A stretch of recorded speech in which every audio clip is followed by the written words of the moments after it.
Hey everyone, it's Tom Seymour from VHS Massacre. I've got my large iced coffee here. Yes, that's good stuff. So I haven't talked to y'all in a while. I haven't done any podcast. I don't do them that often. I try to wait for until I have some kind of inspiration to talk about certain things. My podcast tends to be more about independent films and how to make those films or promote those films, and then I definitely talk about what some of the stuff I'm up to. So I've been working on a new concept for an independent film, and I think it has potential to be very interesting. So I started my independent film career in the tail end of the 90s movement. We literally shot, I believe, in the summer of 99. It was a 16 millimeter feature-length film called Everything Moves Alone. And it was a comedic drama, and we thought it came out pretty well. Played in a few theaters, but never got a home video release until a proper home video release really didn't occur until like 5 years ago when MVD actually did the distribution. As an independent filmmaker, although you can release by yourself, you can put out a film by yourself with today's technology. People like me who came up in that independent film era, the same way someone would revere to have their book published by a company, a notable company, we would like to have our film published by a notable distributor. So that was always important. And but every film I did, every feature-length film I did since then has had a distribution company putting my films out, and that are with companies like York Entertainment, Maverick Entertainment, MVD, and Troma, which I'm actually proud of. I love Troma. I was happy to put my VHS Massacre documentaries out through them. So anyway, it got me thinking recently about what to do for our next project. And I have a few things going on. I finished a horror script that I'm looking into publishing it as a movie Bible. Which sounds strange, but it's an experiment. So we'll see what happens, and I'll let you know more about that. So in regard to some of the ideas that I'm interested in exploring for independent films, so like a lot of the things about that 1990s independent film movement was, a lot of it was kickstarted by this idea of like no budget filmmaking. And so Linkletter's Slacker was a movie that he shot for $20,000. I think that was technically in '89, but then it came out in '91. But the one people think about most for the independent film movement in the 90s, I think, is El Mariachi. And that was touted as this $7,000 filmmaking miracle. And that made me want to investigate down the line of this concept of independent film. So I'm going to talk a little bit about that. So unfortunately, the definition of an independent film really is just a film that is supposedly funded outside of the studio system, and I would add to that without a deal in place, because if you had a deal in place, then that would be a studio film. So unfortunately, it's the problem with this word is it's not a definition. Like, most people don't think of that as the definition. As an example, Howard Hughes did this film. It was like $2.8 million, and this was, it was probably in the 50s. Just for inflation, what is that? That's probably a 2.8 million. Let's just say it was $50 million. Well, that would be an independent film. That would be a $50 million independent film. And then if you go back to the origin of film, which is Thomas Edison, anyone who was going against Edison, like, got their hands on film equipment and tried to make something independent of him. Let's say they went off to Los Angeles and tried to make a movie or something. that would be considered independent. So it's just not, the problem is the word independent film is just, it's not a very complete film, because I think when the average person thinks about, like, when you think about what an independent film is, you're probably thinking low budget, made by regular people, unconnected from the studio system. That would be independent. And what I've been looking into is something that people may get pissed that I'm talking about it this way, but I can make the case pretty easily that Quentin Tarantino was never an independent film maker. He is a brilliant, very brilliant studio filmmaker that has never really made an independent film. The reason why I can say that is, you might say that when they talk about a filmmaker's debut, they are typically talking about their first feature-length film. Okay? I can make the same claim for Wes Anderson. Wes Anderson was really never an independent filmmaker, and I can go into that example as well.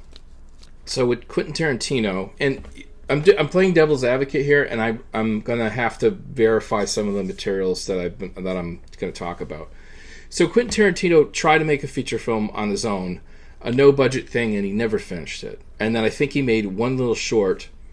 But he was a successful writer. He wrote True Romance. He wrote Natural Born Killers. But he sold True Romance before he made Reservoir Dogs. So most people say, well, Reservoir Dogs was independent. This is the problem. He passed the script around, and he managed to get an Academy Award-winning actor to be a producer on it.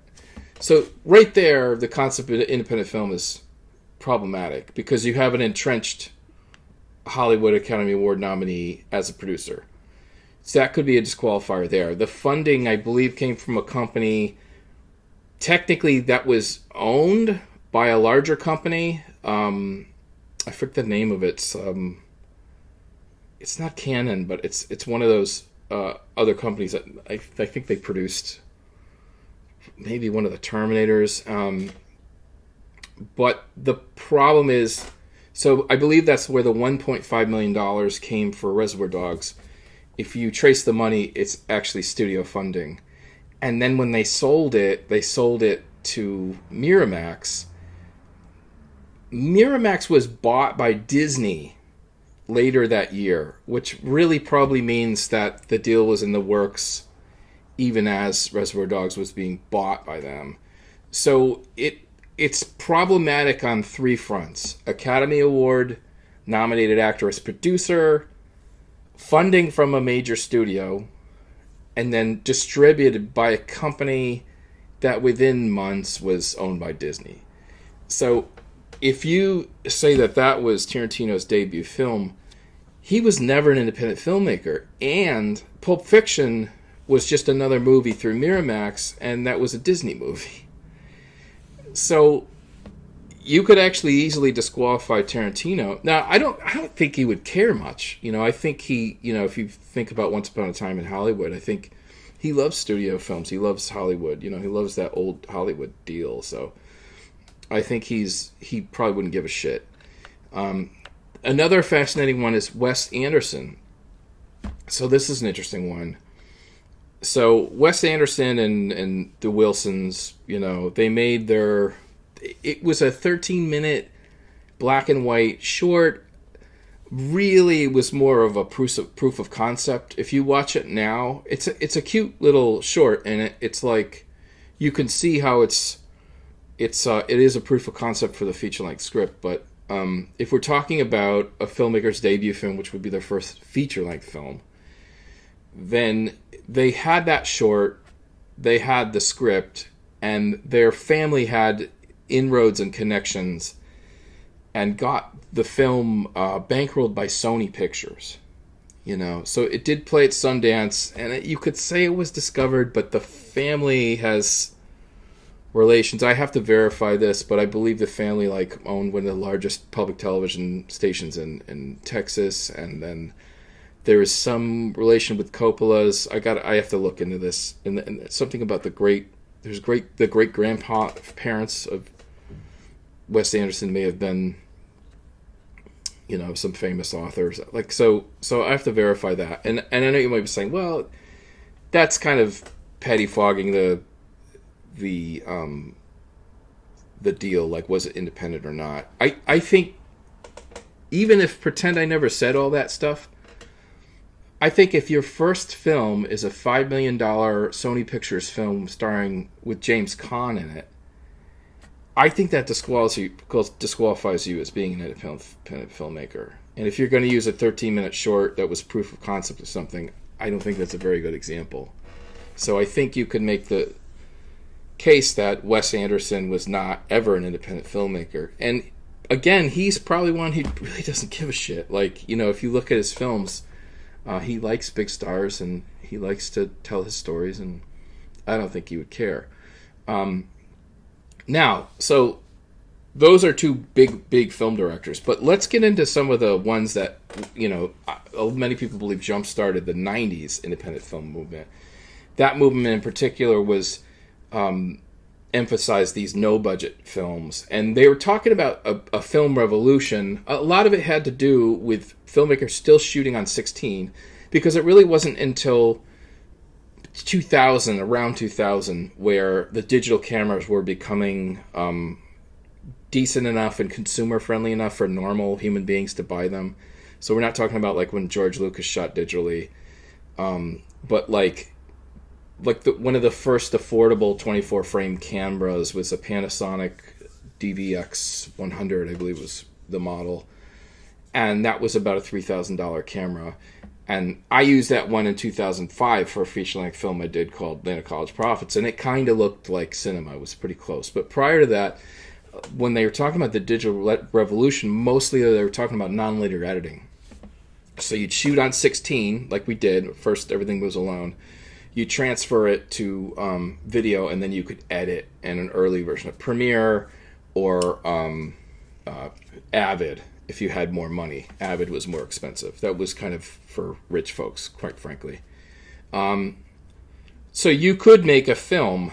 We made a $9,000 film, which means we shot it on 16, developed it, had it transferred to video tape, and then we ingested it into a computer that my brother Bruce built for us, and then we cut the film and then dumped it onto Beta, and then a Beta SP, which was more of a news format, large tapes. But that was good for making masters, VHS, and then later DVD. And so you could actually make a film back then on film for 9 or 10 grand. You just couldn't spend money on anything else, all volunteer, So we did that. So one of the best examples of a famous example is El Mariachi by Robert Rodriguez. And I read his book. It's one of the most inspiring books I've ever read.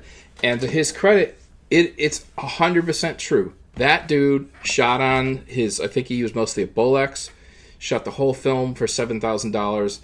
And one of the older DVDs actually has footage from his original cut, and he cut in a public access station using their equipment. That's something I also did with some of my earlier videos when I was in high school and college, is to utilize public access television.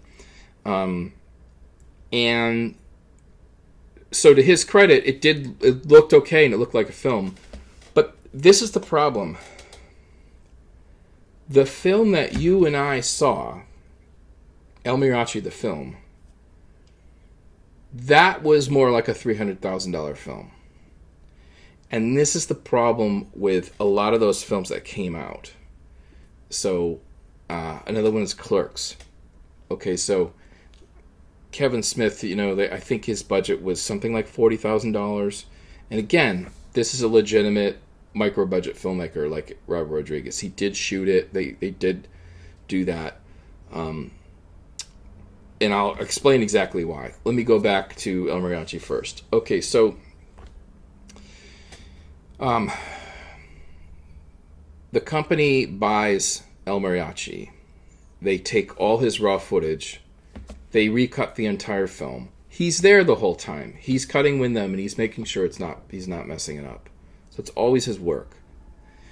They redo all of the audio, 100%, clean up, add stuff, and then they have these expert colorists go through, take all the raw footage, blow it up to 35 millimeter film, retime it, recolor it, make it perfect, and then make their 35 millimeter print, and then they put that in the theater.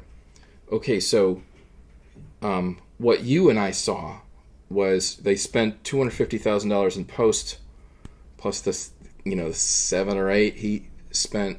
So we can say comfortably $260,000 is the film that we saw, and of course that doesn't count marketing, and we shouldn't. But this is my point. We saw a $260,000 film, which adjusted for inflation, and you have to do that because money is not worth what it was. So if I say it was $260,000, and I say, well, that would be around $540,000 now, $530, something like that. Basically double. So say if it was $250, then it would be $500. So El Mariachi, we watched a $500,000 film by today's standards. Clerks is the same thing. They had to reshoot the ending. They redid all the audio. They had to scan that film, and then they blew it up, and then they cleaned it up, and then for screenings, and then it was released on video. They spent over $200,000 in post on that movie, bringing it up to at least a $240,000 budget adjusted for inflation. Clerks is $500,000 that we're seeing. We saw a $500,000 film. Okay, so that is no bash on the filmmaker. It's just, I think part of the concern I have with the way the 90s independent film movement was represented was that there were all these filmmaking miracles that you could do. You can make a $7,000 film and become this huge star and all that stuff. And to some degree, I drank the Kool-Aid. The thing with me is I never stopped.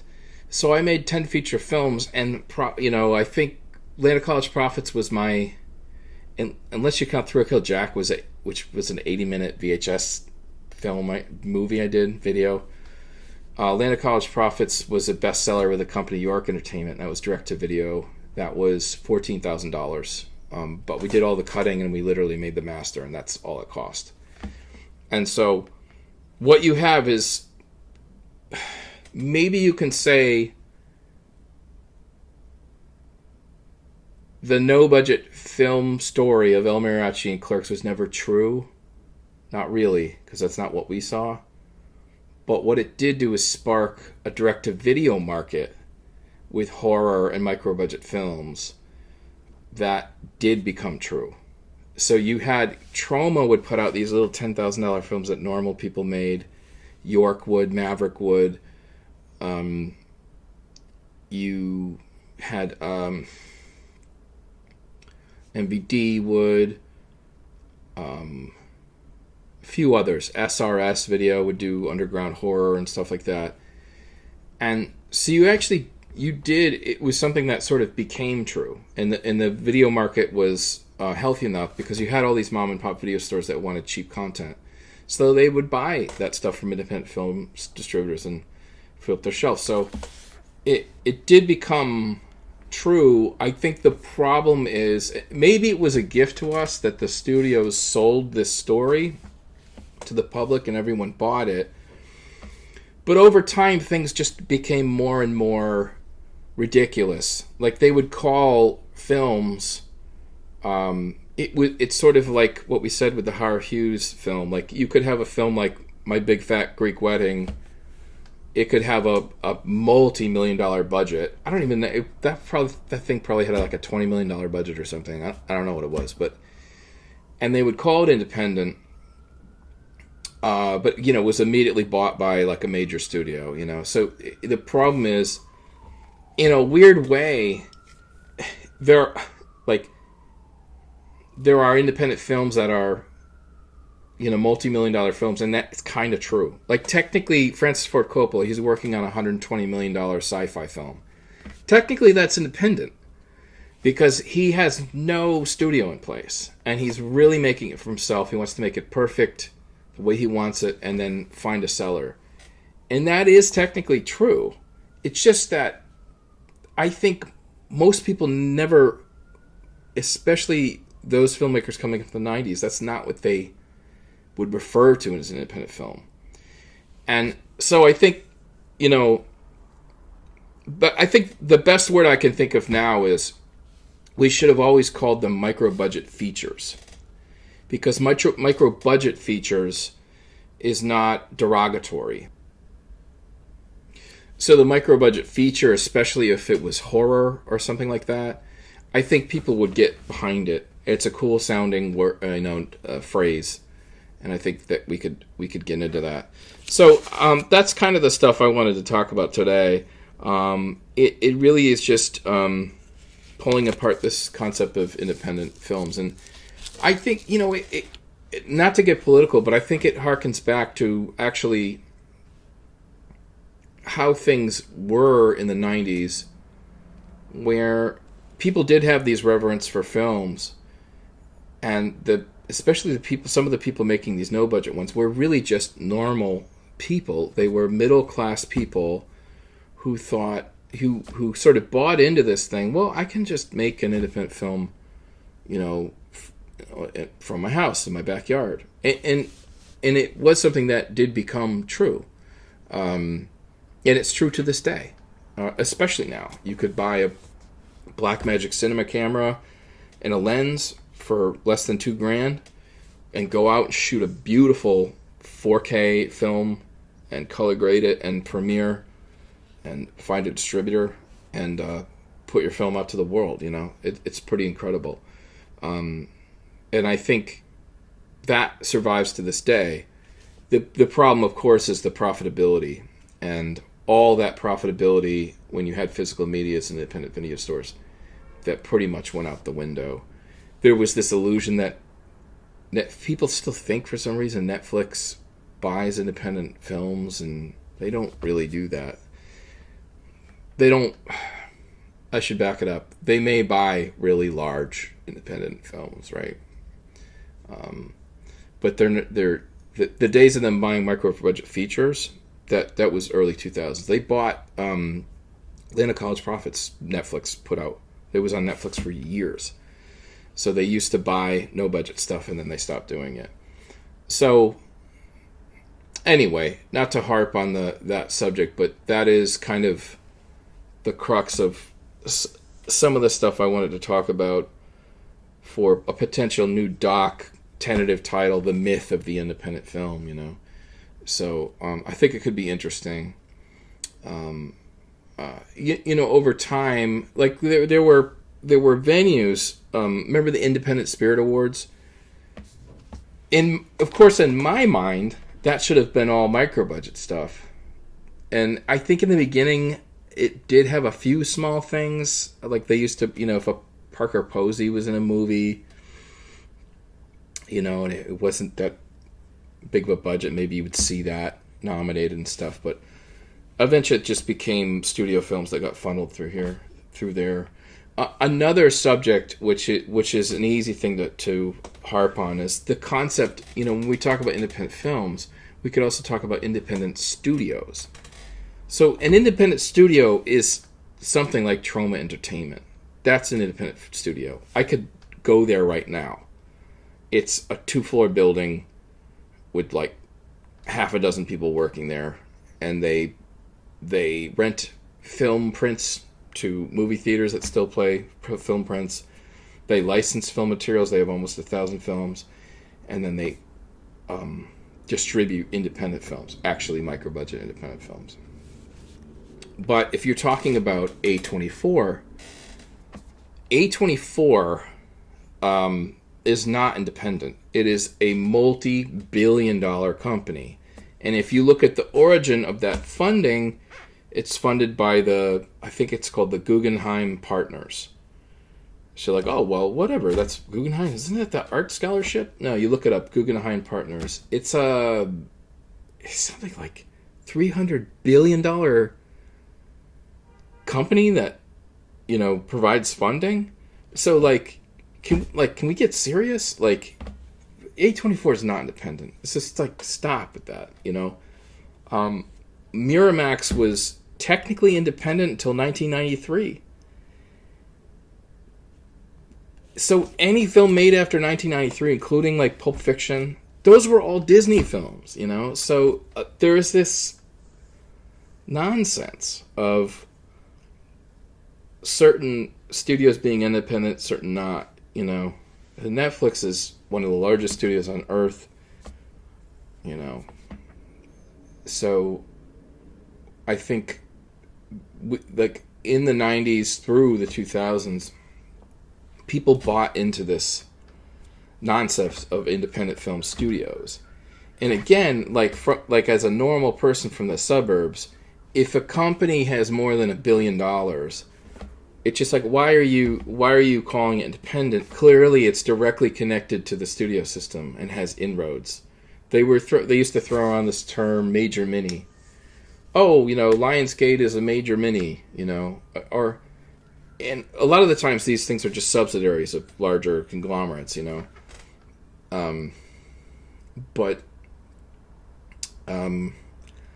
You know, none of it was independent, not really. Like Fox Searchlights. I think the idea is that you may have the independent films they would buy are probably $1 million films, typically produced by someone who took one step outside of their film studio, produced a film to sell it right back to a different one. So these are just not... none of it's really true. So I think, yeah, two things. Maybe we need to stop using the word independent. It's, in a weird way, I misuse the word independent. It just doesn't mean what you think. It just, yeah, $100 million is independent if you're some guy who can just fund it and make it, you know. So, you know, and I'd be interested to hear other people's opinion on this, like phrases that we should be using. But I think micro-budget feature is a pretty good one. Because it sounds cool. And it, like micro-budget horror, that sounds cool. You know, like I'd see that. I don't even want to get into Blair Witch, because I think that's very similar case, where they did actually make it independently, but once it was, let's say, ingested into the studio system, and they pump, you know, $500,000 into post, it's just not the same. We know, like, you know, I teach film, and a film is made at least 3 times. You write it, that's once. You know, you shoot it, that's twice. You cut it, that's a 3rd time. And typically these studios are remaking it. It's that 3rd one, they're recutting it, cleaning it up, retiming it, cleaning up the audio, sometimes redoing the audio altogether. Anyway, so that's some of the stuff I'm interested in researching more about, getting very nitty-gritty with the details. The other thing is Grant Falls Killing is a script, a thriller horror script I finished. I'm actually, I think I was going to talk about it before, I'm planning to make a movie Bible, I'm calling it. But essentially it's the script with illustrations and then some other miscellaneous material like character descriptions and you know, summary and stuff like that, to make a little book out of. My plan, and I don't know if this is going to work, but you know, I don't want to just leave it as a script, but it's a film that will require more money than I typically can raise. And I'm not even sure I want to direct it. So my thought was, I'll print up some of these books, and then I'll send it out to some of the influential people I know, and to see if anyone is interested in reading it, or, you know, maybe they want to develop it. So I'm proud of the script. I think it's cool. The synopsis is basically like, after a series of tragedies, a man is forced to live in a food truck.